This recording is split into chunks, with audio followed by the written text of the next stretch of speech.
اللہ الرحمن الرحیم۔ السلام علیکم ورحمۃ اللہ وبرکاتہ۔ سورہ اخلاص کا مقام و مرتبہ میں آج آپ کے سامنے بیان کروں گی کہ سورۃ اخلاص آیات کے اعتبار سے نہایت مختصر ہے، لیکن اپنے مضمون اور مقام کے اعتبار سے بہت بلند، ارفع اور اعلیٰ مقام رکھتی ہے۔ اس ننھی منھی صورت میں جس حسن سے توحید ذات اور توحید صفات کا ذکر کیا گیا ہے، قرآن میں دوسری جگہ اس کی کوئی مثال نہیں ملتی، سبحان اللہ۔ اسی طرح جس زور سے شرک فی ذات اور شرک فی صفات کا رد کیا گیا ہے، وہ بھی اپنی مثال آپ ہے۔ اب میں آپ کے سامنے مختصر سی حدیث کی روشنی میں، صحیح حدیث کی روشنی میں اس کی فضیلت بیان کروں گی۔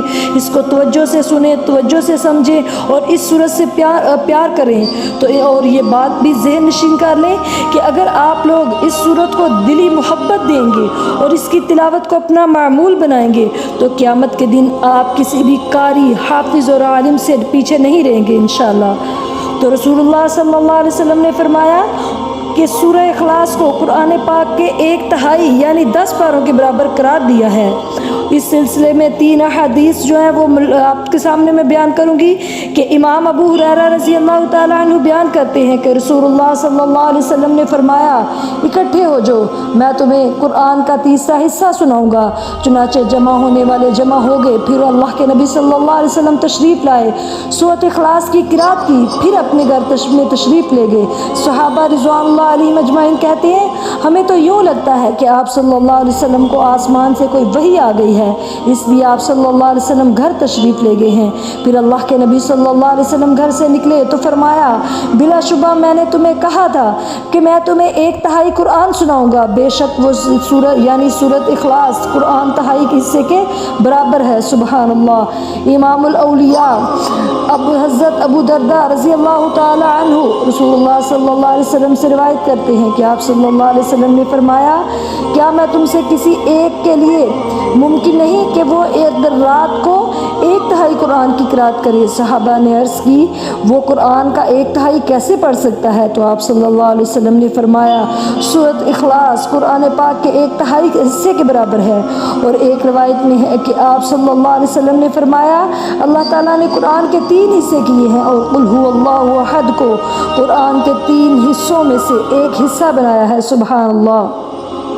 اور ایک اور حدیث ہے کہ امام ابو سعید خدری رضی اللہ تعالیٰ عنہ بیان کرتے ہیں کہ بلا شبہ ایک صحابی نے ایک آدمی سے سنا کہ وہ بار بار قل هو اللہ احد پڑھ رہے ہیں۔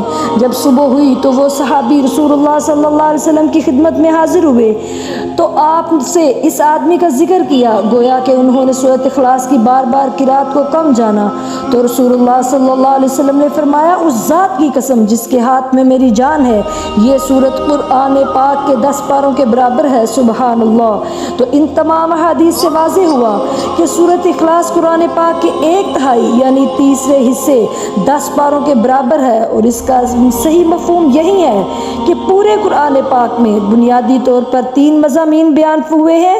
نمبر 1 توحید، نمبر 2 رسالت، نمبر 3 آخرت۔ توحید قرآن پاک کا تیسرا حصہ ہے اور وہ سورۃ اخلاص پوری کی پوری توحید ہے، اور اسی لیے یہ سورت قرآن پاک کے تیسرے حصے کے برابر قرار دی گئی ہے۔ بعض علماء تو یہ بھی کہتے ہیں کہ سورۃ اخلاص ایک دفعہ پڑھ لینے سے اللہ تعالیٰ 10 پاروں کے برابر ثواب عطا فرماتے ہیں، لیکن پہلی بات ہمیں زیادہ صحیح معلوم ہوتی ہے۔ میں یہ سمجھتی ہوں کہ وہ لوگ جو قرات و تجوید کے فن سے ناواقف ہیں، جن کو قرآن پاک حفظ نہیں ہے، یا وہ قرآن پاک کے بہت بڑے قاری و عالم نہیں ہیں، اگر وہ اس صورت کو اپنا اوڑھنا بچھونا بنا لیں تو وہ اللہ تعالیٰ سے اس صورت کی بدولت بہت اونچا مقام و مرتبہ پا سکتے ہیں۔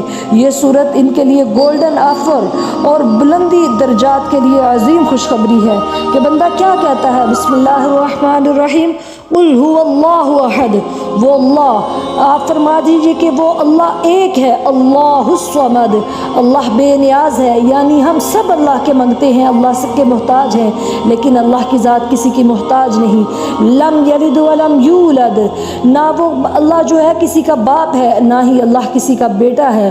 ولم یکن لہ کفوا احد، اور اللہ جیسا کوئی نہیں۔